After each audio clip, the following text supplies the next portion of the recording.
excited to have our AI editor on board. Let's make magic happen. Welcome to the team. Let's elevate every frame together. Welcome to the deep dive. We're your shortcut to getting informed, and today we're diving into something pretty cool. The 2025 Perseid meteor shower. You know, it's that reliable celestial show in late summer, famous for bright streaks, sometimes even fireballs. Yeah, they're usually pretty spectacular. So our mission today is simple. We'll unpack the science, give you the real deal on viewing in 2025 because there are challenges, and touch on some amazing cultural stories about shooting stars. Right. So scientifically, what you're seeing is Earth passing through cosmic dust trails, leftovers, mostly from comets. Just dust. Mostly, yeah. Tiny particles, maybe grain of sand size. But they hit our atmosphere fast, like 37 miles per second. What? That speed, that friction, that's what creates the light, the meteor streak. And the Perseids. They're known for really bright ones, fireballs, sometimes brighter than Venus even. Okay. And they often leave these persistent trains, little glowing trails that hang there for a second or two. Kind of eerie, but cool. Definitely cool. And the source is Comet 109P Swift-Tuttle. Right. Takes about 133 years to go around the sun. That's the one. And every year around this time, we plow through the debris field it leaves behind, like clockwork. So that brings us to the numbers. You hear things like ZHR, Xanathol hourly rate. Ah, yes, the ZHR. For the Perseids, it can be high, like 100, maybe 150 meteors per hour, theoretically. Just theoretically. Exactly. That's under perfect conditions. Dark sky, radiant overhead, you know. But for 2025, you got to manage expectations. Big time. Why is that? Because the conditions are, well, not perfect. That ZHR number, what you'll actually see will be way lower this year. Okay, let's get specific then. What's the timing for the peak?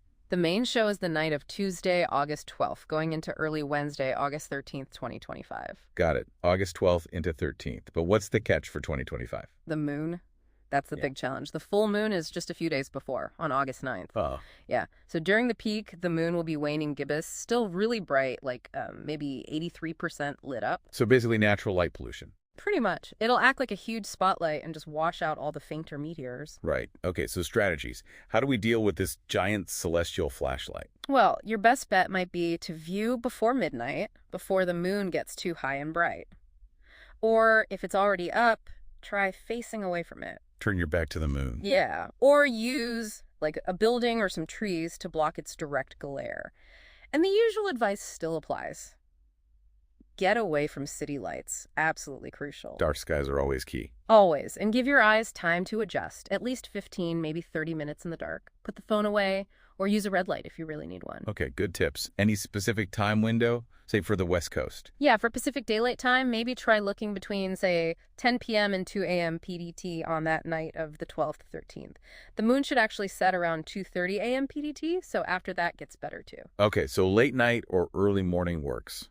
And maybe seeking out dark sky parks or local astronomy club events. Definitely. Places like international dark sky parks are ideal. Some places like Shabbat Space and Science Center or Davis Mountains State Park often have viewing events. Check if they're timed for before moonrise this year. That'd be smart. Makes sense. Now, let's shift gears a bit because the science is cool, but how people interpreted this stuff through history, that's where it gets really interesting, I think. Oh, absolutely. It's fascinating. Different cultures, same sky, totally different meanings. Like what? Well, think ancient Egypt. King Tut had a dagger, right? Made from meteoritic iron. They called it iron from the sky. It was super rare, prized before they even figured out how to work iron from the ground effectively. Wow, okay. Iron from the sky. Then you have European Christian lore. The Perseids peak around August 10th, the feast day of St. Lawrence, who was martyred. So they became known as the Tears of St. Lawrence. Tying it to human events. Exactly. And the ancient Maya. They were sophisticated observers. Some evidence suggests they linked meteor showers to big events like crowning kings, maybe even, well, conflicts. They saw meteors as flaming arrows, cosmic weapons. Some even call it their version of Star Wars. Seriously? Star Wars? Well, metaphorically, yeah. Cosmic battles reflected in the heavens. And then look at the Miriam Mere people in Aboriginal Australia. For them, bright meteors were souls. Souls. Souls of the recently departed journeying to the land of the dead. The way it flew, how bright it was if it broke apart. It all told a story about that person. That's incredible. Different ways of finding meaning in the same light show. So wrapping up the 2025 Perseids, it sounds like a challenge, yes, but maybe also an opportunity to be a bit more deliberate in how we watch. Exactly. You have to be strategic this year. But knowing the science and then layering on these incredible cultural stories, omens, sacred materials, predictions, it just adds so much depth to looking up. It really connects us across time, doesn't it? It really does. It's a shared human experience, looking up and wondering. So here's something to think about. As you look up this August, marvel at the science tiny dust-making fireballs. Yeah. But also maybe consider this long human history of finding meaning up there. How does your own view, your own experience fit into that ancient ongoing story?